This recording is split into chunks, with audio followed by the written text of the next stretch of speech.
Hey YouTube, this is Justin, aka Demonic Sweaters. Today I've got a guitar review for you guys. I just bought a new guitar. This is an Epiphone SG Special VE Walnut. Now this actually is a discontinued model. They still have some on Amazon, which is where I was able to purchase this one. But all of the current versions of this model are not in this finish. They're either black or kind of more of a cherry red. But actually this dark walnut is what really attracted me to this guitar in the first place. Now I've been looking at SGs for a while now.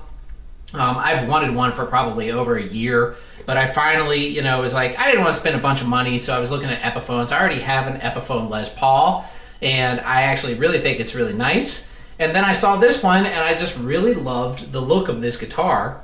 I thought it looked really cool when I saw it online. And then when I got it in person, it looked even cooler, really. Now, one thing to note, it is a bolt-on neck, whereas some of the more expensive Epiphone SGs have a glue-on neck or a set neck, like the Gibsons do. But this one is a bolt-on neck, but it doesn't bother me. I think it really, from when you're looking at it from the front, you really can't tell.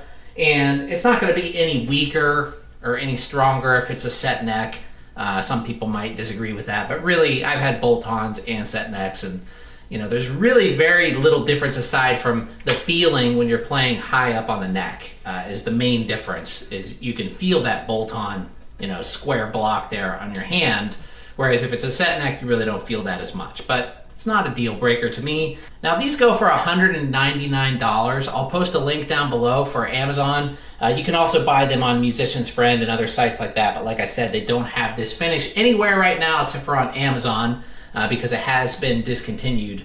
So let's go over some of the basic features of the guitar. It features two standard ceramic magnet humbuckers. Now, if you're not familiar with ceramic magnet pickups, ceramic usually is a hotter output pickup.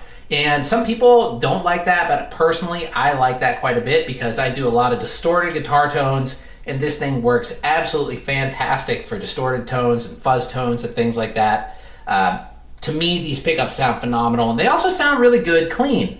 I'm going to show you guys a demo of two different songs that I did here towards the end of the video. One of them is a very fuzzy guitar tone, and the other one is more of a clean-ish guitar tone with some chorus on it. And I think both of them sound really good. Now you have your standard three-way switch here on the bottom. We have a tone knob and then a volume knob.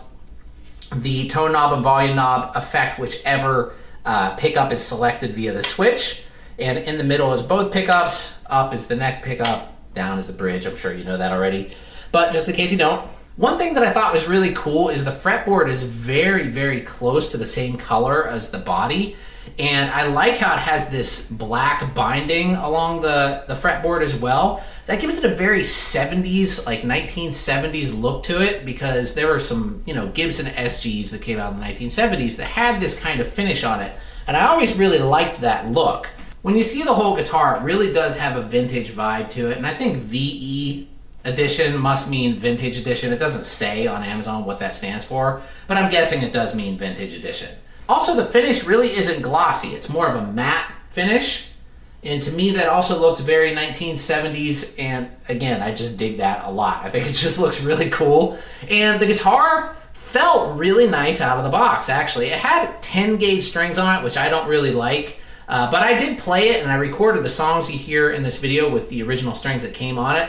But I did put some 9 gauge strings on there because I prefer a lighter gauge string. Maybe you don't. But personally, I just prefer a light gauge string on my guitars, and now it feels really, really nice to me. It doesn't feel quite as good as my Les Paul does as far as the action goes, but I have adjusted nothing.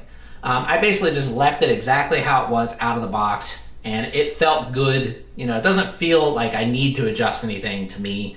All the intonation sounds perfect, and overall, it just was right out of the box, ready to play. The tuning pegs are decent. They're kind of your standard cheap guitar tuning pegs. I haven't noticed any problems with them, but they get the job done. They're not the smoothest things in the world, but I'm able to get the guitar in tune. It stays in tune pretty well once I have it in tune. And just like the body, the headstock is not glossy. It's more of a matte finish, and I just really dig that. I love the diameter of the neck. It's pretty thin. It feels more like a I don't know, I would say more like a guitar that you would buy like an Ibanez or something like that. It has a very fast feeling neck on it. And I actually really like that. It makes this guitar really fun to play. It's very lightweight.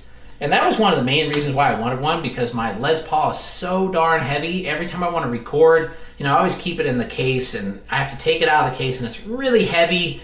And like, I don't have anywhere to put it. I can't just hold it real easily like I can this SG. The SG, I can actually just set it on the same stand that my bass is on, and they'll both fit on there. The Les Paul is just way too heavy to do that with.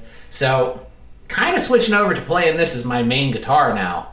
The finish looks really nice. If you look close, you can see that on the front and the back, like the flat surface, it is, you see the wood grain, which is like a mahogany wood. So you see the wood grain there, but on the sides, you don't see wood grain. They basically darken the finish, even on the parts here on the edge where it's kind of contoured. That part is still darker than the rest. Or not darker, but just more of a solid and less transparent finish, and that makes it look really cool, I think. And it's like that on the back as well. It's just kind of, transparent-ish on the back, but then on the contours, you have more of a thick finish, paint finish on there. All right, so without further ado, I'm going to show you guys the 2 songs that I recorded with this guitar. I not only used the guitar, I put bass on there, I did vocals on one of the songs, drums and keyboards. So they're full songs, and I'm just going to show you both of them. The first one I'm going to show you is the one with the more clean tones coming from the guitar, and then after that I'll show you the one that has the more fuzz tones, and you guys can see what you think. I think it sounds really nice. Anyway, if you want to pick one of these up for yourself, there will be a link down below, and I'll also post a link to a case that I thought worked really good with this. It's just a gig bag, and it's very affordable, but it's a nice gig bag, and I think it goes well with the guitar. Also, if you like this music, be sure to follow me on Spotify, Demonic Sweaters, or Apple Music, or whatever streaming service you use. You can follow Demonic Sweaters there. Anyway, here we go with the songs that I recorded with this Epiphone SG.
touch a friend, it's true. Don't stay